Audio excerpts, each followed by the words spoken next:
한국교회 미래인 다음 세대가 갈수록 줄어들고 있다는 사실이 이번 교단 정기총회 보고서를 통해서도 확인되고 있습니다.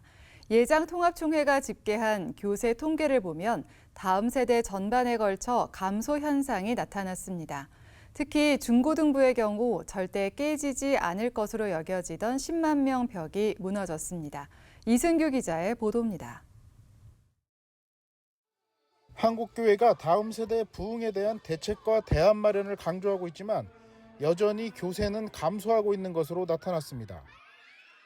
대한예수교 장로회 통합총회 통계위원회가 제108회 총회에 보고한 교세 통계 보고서에 따르면 예장 통합총회 소속 중고등부 학생은 2022년 기준 97,739명으로 집계됐습니다. 2013년 15만 7,409명과 비교하면 10년 동안 6만여 명이 감소한 겁니다. 이와 함께 10만 명의 벽도 무너졌습니다. 다음 세대 감소는 중고등부만의 현상은 아닙니다. 6세에서 7세 유치부 학생들은 2013년에는 5만 8,293명이었으나 2022년 기준 3만 2,388명으로 감소했습니다.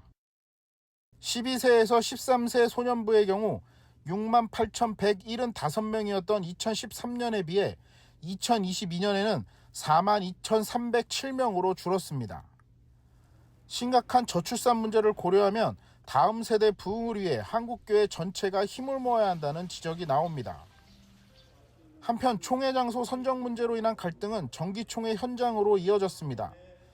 명성교회에서 총회를 여는 것을 반대하며 장신대에서 열린 기도회를 문제 삼아 장소를 제공한 장로회 신학대학교를 조사해야 한다는 주장이 제기된 겁니다.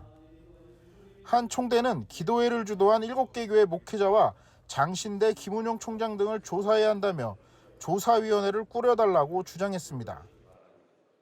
그 7인하고 그 배후에 있는 사람들하고 장로회 신학대학 총장하고는 조사를 해야 된다고 생각합니다. 하지만 다른 총대는 모두 총회를 위해 기도한 것이라며 총회가 아량으로 관대하게 넘어가길 바란다고 조사위 구성에 반대 입장을 밝혔습니다. 신학대학교에서 기도회 할 수 있는 학문적 자유와 기도할 수 있는 것이 없다고 한다면 교회라고 하는 공동체가 우리 통합적 공동체가 그것을 관용적으로 받아들일 수 있는 아량과 그것이 없다고 한다면 지나치게 극단적인 보수주의로 빠질 수밖에 없고 장신대 김운용 총장 역시 동문들이 총회를 위해 기도한다고 해서 장소를 제공했다며 무지개 신학교라는 프레임을 씌워 학교를 공격하지 말라고 당부했습니다. 장로회 신학대학교 무지개 신학교 아닙니다. 무지개 총장 아닙니다.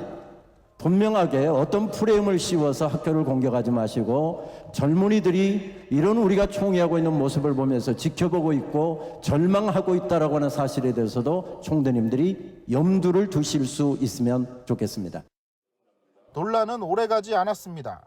총대들은 장신대 기도회와 관련한 조사위원회를 구성하자는 주장을 받아들이지 않았습니다. 한편 관심을 모았던 인터급 선교회에 대한 2단 대책위원회 보고에선 예의주시와 참여자제를 결정했던 기존 결의를 유지하기로 했습니다. CBS 뉴스 이승규입니다.